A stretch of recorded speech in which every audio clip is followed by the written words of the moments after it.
દુષ્કર્મના આરોપી પર પોલીસના એક્શનથી ગુનેગારોમાં ફફડાટ ફેલાયો છે। રાજકોટ પોલીસની કાર્યવાહીથી આટકોટ દુષ્કર્મનો આરોપી ડરી ગયો। દુષ્કર્મના આરોપીએ પોતે ભૂલ કરી હોવાની કબૂલાત કરી અને ભવિષ્યમાં આવી ભૂલ નહીં થાય તેમ કહી માફી માંગી। આરોપીએ કહ્યું, ગુજરાત ક્યારેય નહીં આવશે, ગુજરાત સામે જોશે પણ નહીં।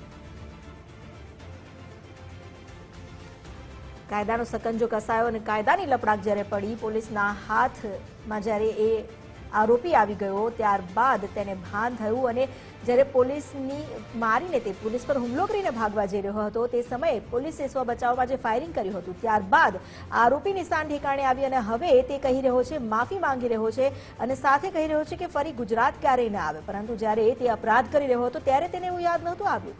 દુષ્કર્મના આરોપીએ પોતે હવે ભૂલ કરી હોવાનો એકરાર કરી રહ્યો છે, પરંતુ આ ભૂલ નહીં પાપ હતું અને પાપ કર્યા બાદ માફી ન મળે અને કાયદા થકી સજા થવી જ જરૂરી છે, જેથી ગુનેગારોમાં એક ઉદાહરણ બેસે।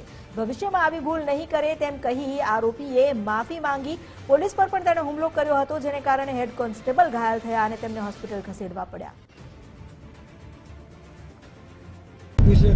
आप मेरे से भूल गए हैं, दोबारा कभी भूल नहीं करूंगा और कभी कहीं गुजरात में कभी आएंगे भी नहीं, देखेंगे भी नहीं। आज से माफ करो, हाथ जोड़ तुम्हारा। અમારી સાથે જોડાયા છે સંવાદદાતા રહીમ રાખાની। રહીમ, હવે આરોપી કહી રહ્યો છે કે મારી ભૂલ થઈ ગઈ, હવે હું ગુજરાત પણ નહીં આવું, પરંતુ જ્યારે અપરાધ કરી રહ્યો હતો ત્યારે તેની પાસે આવી શાન ન હતી। આખરે પોલીસની કાર્યવાહીથી ડરી ગયો।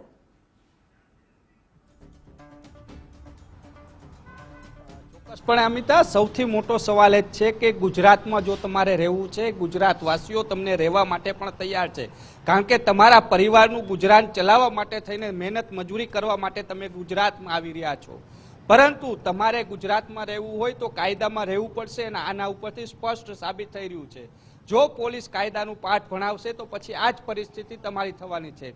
એક તો દુષ્કર્મ આચર્યું, 7 વર્ષની દીકરી ઉપર દુષ્કર્મ આચરીને નરાધમે જે સળીઓ જે ઘૂસડ્યો છો તેને લઈને લોકોમાં ફિટકારતો હતી જ તેને હત્યાની સજા પોલીસને કહેતા હતા લોકો કે તમે અમને પબ્લિકને સોંપી દો, અમે તેમને સજા આપશું। પરંતુ એટલામાંથી ન અટક્યું ને જ્યારે રિકન્સ્ટ્રક્શન પંચનામું થઈ રહ્યું હતું ને ત્યારે જ આ નરાધમ આરોપીએ પોલીસ ઉપર પણ હુમલાનો પ્રયાસ કર્યો। એટલી હદે જે રીતના ધાર્યું લઈને જે ઘા હતો તે પોલીસની છાતીમાં અને હાથમાં લાગ્યો છે। જોકે હાલ જે પોલીસ કર્મચારી છે તે સ્વચ્છ છે, પરંતુ સૌથી મોટો સવાલ છે આરોપીએ બીજા પોલીસ કર્મચારીઓ ઉપર પણ હુમલાનો પ્રયાસ કર્યો હતો। સદનસીબે તે પોલીસને કોઈ ઈજા નથી થઈ, પરંતુ જવાબી કાર્યવાહીમાં પોલીસે તેને પગમાં ગોળી મારી છે। બંને પગમાં તેને ઈજા થઈ છે। જોકે ત્યારબાદ નરાધમને ખબર પડી કે હવે ગુજરાત પોલીસ સામે થશું તો આપણે જીવવું મુશ્કેલ પડશે।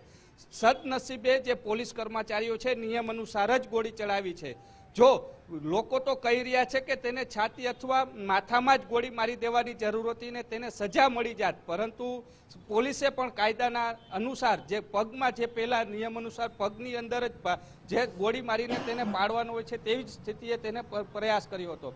કારણ કે જે રીતના અંધારાનો લાભ લઈ અને આરોપીએ ભાગવાના પ્રયાસ કર્યા હતા, અંધારામાં ધાર્યું, તેને ખબર હતી કે ખેતરોની અંદર જે ખેતરમાં તે કામ કરી રહ્યો હતો તેને ખબર હતી કે આ તીક્ષ્ણ હથિયાર ક્યાં પડ્યા હોય છે ને આનાથી હુમલો કરશું તો ભાગવામાં સફળતા મળશે। અંધારાનો લાભ લેવાનો પ્રયાસ કર્યો હતો, પરંતુ ખબર પડી કે ગુજરાત પોલીસ અંધારામાં પણ તમને શોધી લેશે। ગમે એટલા ભાગશો, ગુજરાત પોલીસ છે તે ગમે ત્યાં પડવા માટે તૈયાર છે। ગમે એવા અંધારાનો લાભ લેવાના પ્રયાસ કરશો તો આ જ સ્થિતિ છે તે આરોપીની થઈ છે તે થવાની છે। ને અંતે જ પછી આરોપીએ ખુદ કબેલ્યું કે હું બીજી વાર ગુજરાતમાં નહીં આવું, કારણ કે તેને ખબર પડી ગઈ છે જો શાંતિથી રહેશો, કામ કરશો તો તમને રહેવા દેશે। જો આવા કૃત્ય કર્યા છે તો કયા પ્રકારની હાલત થશે તે ગુજરાત પોલીસની એક્શન જોઈને તેને ખબર પડી ગઈ છે। એટલા જ માટે હવે કહી રહ્યો છે કે બીજી વાર હું આ પ્રકારનું કૃત્ય નહીં કરું, બીજી વાર હું ગુજરાત પણ નહીં આવું, પરંતુ હવે તમને ગુજરાત કોર્ટ દ્વારા કઈ પ્રકારની સજા મળશે પછી જ તેને ગુજરાતની બહાર જવું મળશે। હાલ તો બીજી ફરિયાદ છે તે નોંધાઈ ગઈ છે, જે સરકારી કર્મચારીઓ ઉપર હુમલો કરવાની સાથે કહી શકાય કે ફરજ રૂકાવટ અલગ અલગ કલમો હેઠળ તેની ફરિયાદ છે આજકોટ પોલીસ સ્ટેશનની અંદર નોંધાણી છે। સ્વચ્છ થયા બાદ પહેલા તેને દુષ્કર્મના કેસની અંદર જે કોર્ટમાં રજૂ કરવામાં આવશે, ત્યારબાદ ફરીથી તેની ધરપકડ છે તે કરવામાં આવશે. હાલ જે પોલીસ કર્મચારી અને આરોપી છે તે બંનેને રાજકોટ સિવિલ હોસ્પિટલની અંદર રાખવામાં આવ્યા છે અને બંને સ્વસ્થ હોવાની વાત છે તે અત્યારે ડોક્ટરે કહ્યું છે. જીવનો જોખમ હાલ બંનેમાંથી એક પણ ઉપર નથી. જી આભાર આપનો જાણકારી આપવા માટે.